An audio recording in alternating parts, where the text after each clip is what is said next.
Hello everyone and welcome back to Animation Pilgrimage, the show where Tennille and I take a look at every single theatrically released animated film in chronological order. I'm Sean. I'm Tennille. And we are still here in 1979 with our second film, Taro, the Dragon Boy, from Toei of Japan. Yep. This was really good.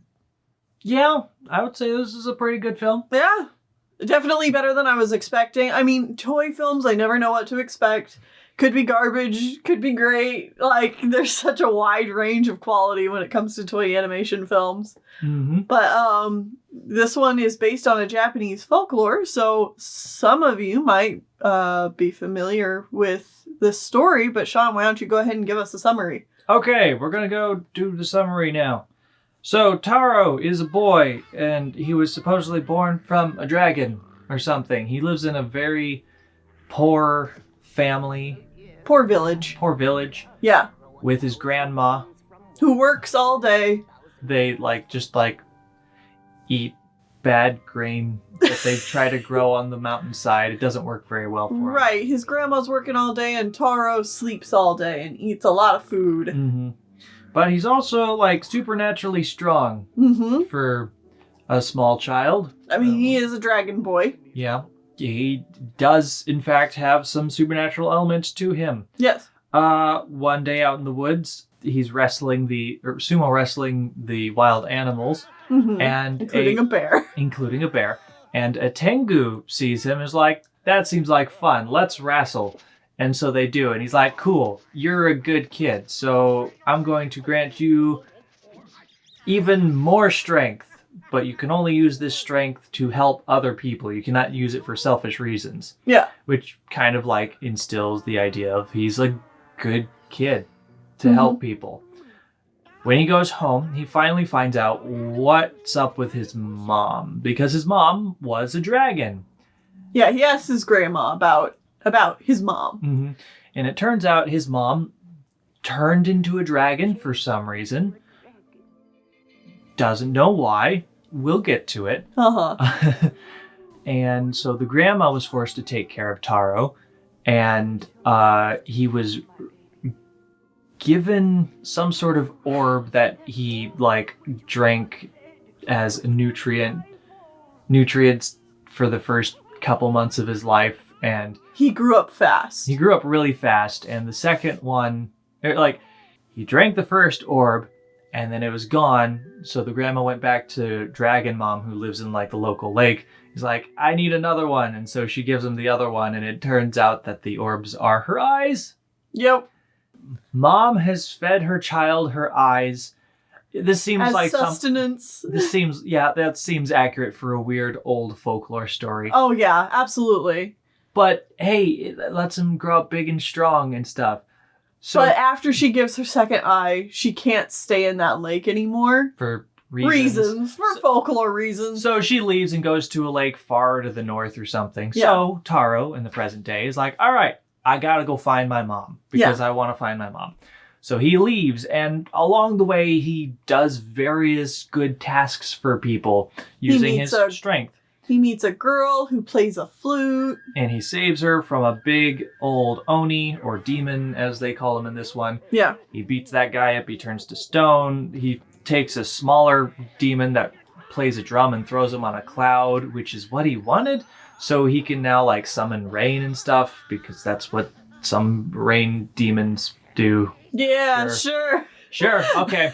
Anyways, he helped them out, and he helped the girl out, and...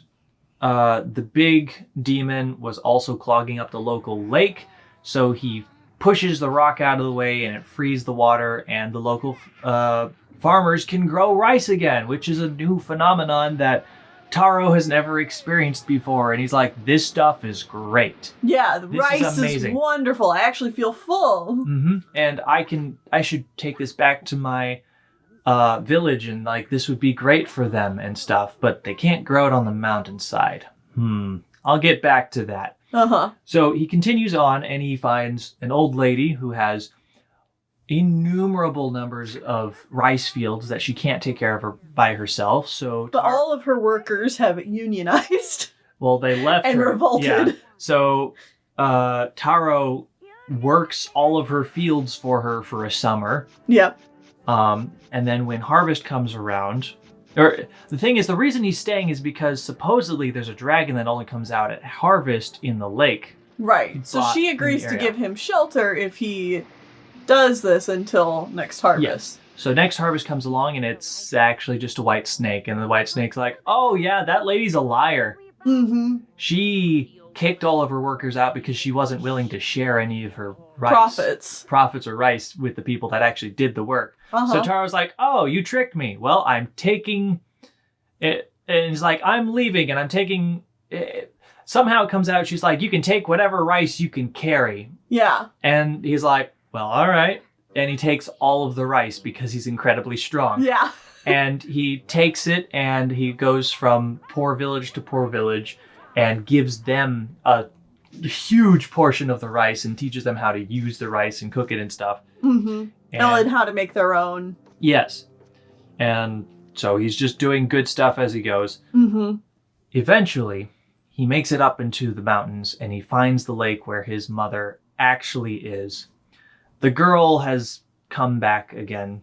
Yeah, there's a brief part where Toru's like frozen in the snow by like wind nymphs or something, and the girl has collected some sort of magic mirror where she can see him, so she rides her magic horse to come to him. Yeah. A whole bunch of things happen that really are very inconsequential. It's just she's here again. It's your hero's journey shenanigans, you know, like Odysseus kind of stuff where things happen. And they're you just kind of unconnected, but you accept it because it's part of the story. Either way, he finds his way to the lake. Yes. And his mother is there, and she's a big old blind dragon, and she's like, woe is me. Let me tell you the tale of why I have been cursed to be a dragon. Yes. So, when I was pregnant with you, I was like, I still had to help people out in our poor village, so I caught 3 fish to feed to the woodsmen. And I cooked them, and I was hungry, so I ate one, and then I ate the other, and I ate all 3. And because I was selfish and ate the small amount of food that our poor village had, I was turned into a gigantic, awesome, amazing dragon. Woe is me. Because, like, you're a dragon. What kind of curse is that? That's just a bonus. Yeah. Like, hell yeah. You were super selfish to poor people, and you turned into a dragon. Cool. But no, it's a curse, Sean. It's a curse. It's a curse. It's horrible and terrible. She can't live with other people, but she's a dragon. So Taro's like, well, that sucks, but at least I'm here with you now. Oh, hey, so we live on a lake here, and there's a big rock over there. I've done this once before. Hey, Mom, you want to help me get rid of this rock so that we can flood, or like free the water so it can flood the valley below here and it'd be perfect for growing rice. Right. And so they do it. But his mom just bashes herself to pieces and dies doing it. But they free the water and the lake is drained and it's really sad that she's dead.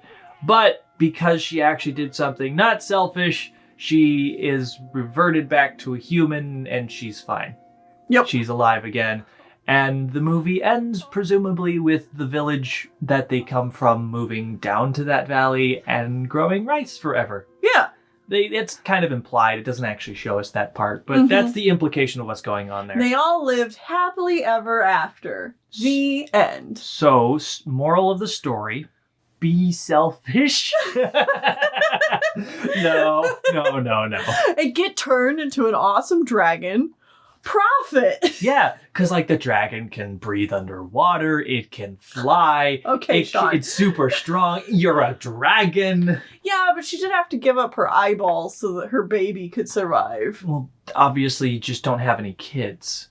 Problem solved. Yeah, all right.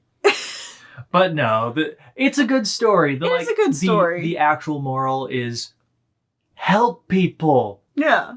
Don't be selfish. It's pretty straightforward, but like it's told in a nice way. The visuals are pretty great.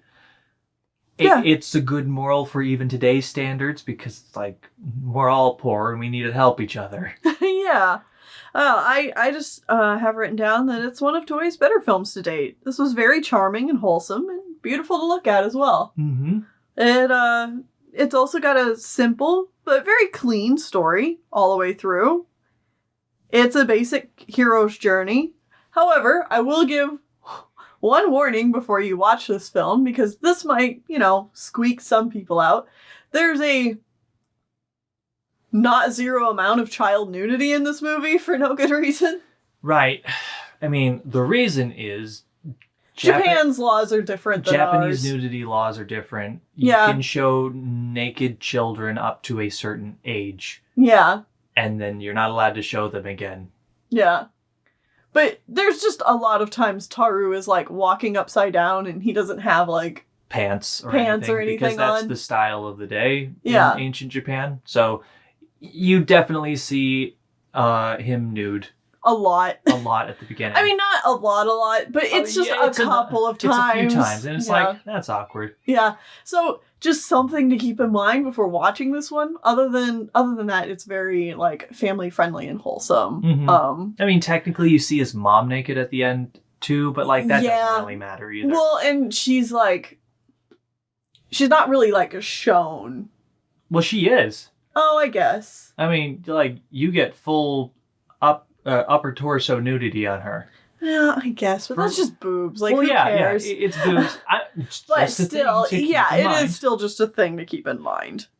I didn't show any of those parts, by the way, because of course I know YouTube. Right. And then as far as notes go for this film, this was produced by Toei Animation, directed by Kirio Urayama, and then Kirio. Kirio Urayama. And then the main concept for this came from the Japanese folktale and book by Miyoko Matsutani. Matsutani? Yeah, Matsutani. And then it was kind of expanded upon in-house at Toei by Isao Takahata, who was also a director on Horus, Prince of the Sun, will later go on to do Grave of the Fireflies and The Tale of Princess Kaguya, among a lot of other things. So he eventually leaves and goes and joins Ghibli. Yes. Ghibli. Yeah, and then leaves and does his own stuff. As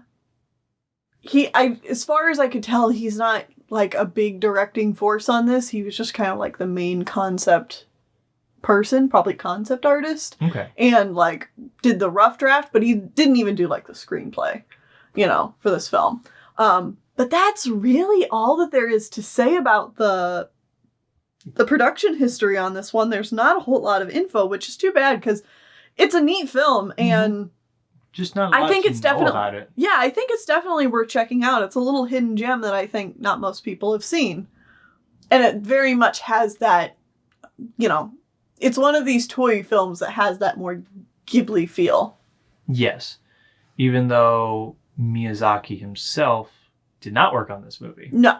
No, he worked on a different movie that came out this year. Yeah. And we'll have to watch that later down the line. Yep.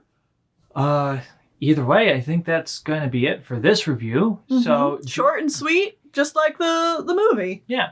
So join us back here next time as we go back to Russia and we have Foam Bath. Oh boy.